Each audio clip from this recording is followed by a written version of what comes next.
В этом видео вы узнаете, как в автомобилях BYD на примере Song Plus делать поворачивающийся дисплей, увидите полный инструктаж, как это сделать, это работает для всех моделей, отзыв спустя время и почему я это сделал. Подписывайтесь, а я начинаю.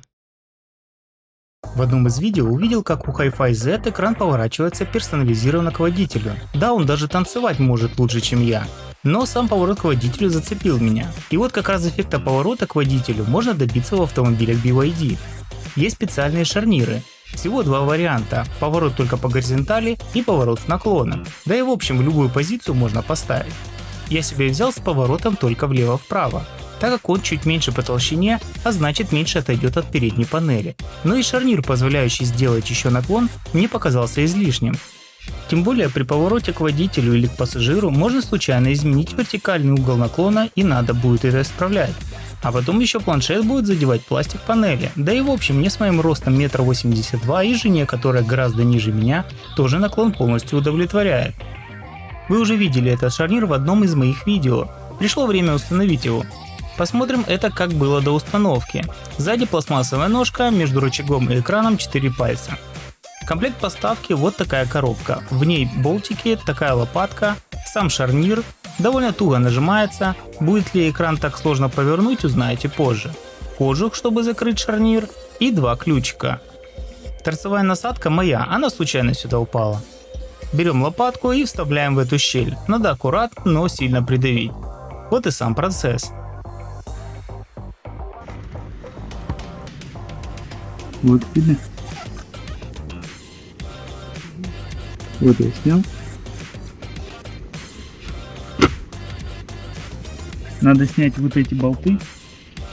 Вот открутить болт. Можно руками повернуть дисплей. И вот этот болт. Ключами из комплекта работать неудобно, поэтому я взял свою отвертку с торцевой насадкой. Рекомендую сразу ее брать, чтобы сэкономить время, если у вас она есть. Теперь процесс пошел в разы быстрее. Стараемся не уронить болт вовнутрь, потом замучаетесь доставать его. Поворачиваем планшет и откручиваем второй болт. Со вторым болтом еще аккуратнее работаем. Не потерять болтик. Теперь надо снять экран с пазлов, слегка покрутив вправо и потом на себя. А вот и кабель питания. Как видите, планшет у меня в руках, но при этом все работает. Ощущения интересные. Надо сейчас выключить машину и отключить шнур. Выключаем. Все, выключено. Теперь можем отключать планшет. Тут есть вот такая пытка. Нажимаем. Все. Вытащили. Давайте посмотрим, как выглядит автомобиль без планшета. И можете представить, как делали по старинке экран, вшитый в переднюю панель. Текущая тенденция все же мне нравится больше. Вот так экран выглядит сзади. Синий коннектор и надписи на китайском с логотипом BYD вверху. Теперь необходимо открутить родной кронштейн и на место него прикрутить новый. А оригинальный кронштейн мы снова прикрутим сверху нового. Вынимаем болты. Теперь необходимо поставить кронштейн в правильном положении. Ставить неправильно у вас не получится. Тут есть защита от дурака с такими выступающими частями. Просто крутим медленно, и кронштейн сам ляжет как надо. Итак, прикручиваем новыми болтами, которые шли в комплекте. Вам понадобится тонкая отвертка, чтобы пролезла в отверстие. Возможно, она у меня в комплекте и была, но взял первую, которую я нашел. При доставке все разукомплектовали. А потом я собирал все обратно. Как только прикрутили кронштейн к планшету, сверху него прикручиваем родной кронштейн родными болтами. Поставить оригинальный кронштейн неправильно у вас тоже не получится, так как в нем тоже есть защита от дурака с выступающей частью.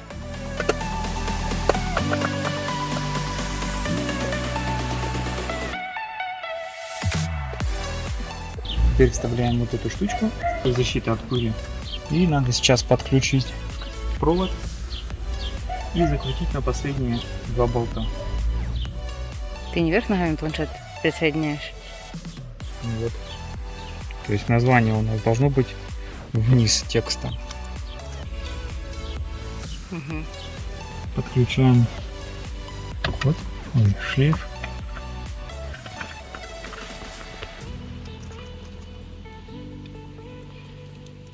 Подключили.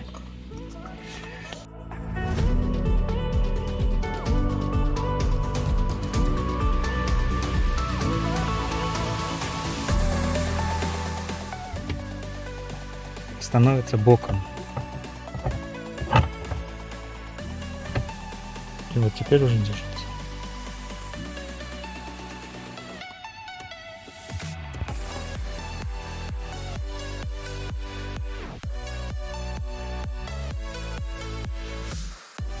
Прикол.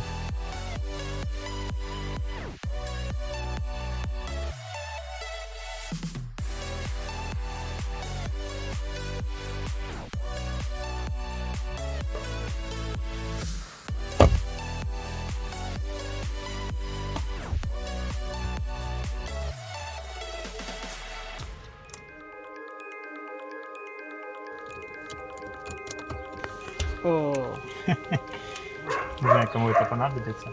а ну. Ну, тому, кто любит сидеть в Инстаграме. Да, ну ты же на себя повернуть не можешь теперь, понятно. А, У меня же шарнир только в одну Мгм. сторону поворачивает.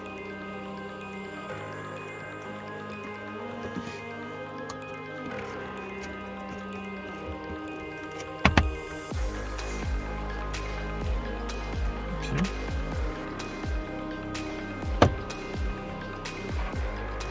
Запускаем автомобиль. Как видите, шлейф подсоединили правильно, и машина работает исправно. Места стало чуть меньше в стандартном положении. Теперь помещается 3 пальца, а ранее было 4, но это никак не мешает. Давайте покрутим во все возможные стороны. Вправо, влево, перевернем, вниз, вверх. Кстати, при вертикальном положении планшет немного поворачивается в бок. Учтите это. И планшет сейчас не задевает панель. Тут максимальное положение. А вот так выглядит в дороге с места пассажира. Если необходим планшет пассажиру, он просто поворачивает его на себя. Или водитель возвращает снова на себя, легким движением руки. Шарнир в руках был довольно тугой и рывками двигался, но когда его поставили вместе с планшетом, он уже двигается легко и плавно. А вот так водитель видит планшет. За счет поворота к себе появляется некое чувство комфорта, так как планшет смотрит на тебя и сам планшет теперь ощущается больше. Еще раз, вот так было изначально. Поворачиваю к себе и планшет уже больше. Это прекрасно видно на видео и еще прекраснее ощущается. Кто себе такое уже установил, напишите, вам хотелось бы убрать этот кронштейн и сделать как было. Для меня лично это must-have для автомобиля. Лучше бы сразу они сделали это на заводе. В закрепленном комментарии я разместил ссылку на эти кронштейны. Их стоимость невысока, а удобство и впечатления гарантированы. Кроме того, этот кронштейн эффективно устраняет блики от солнца, особенно в случае отсутствия матового стекла. Такие мелочи, как этот кронштейн, могут приносить дополнительный комфорт. Но мне показалось этого мало.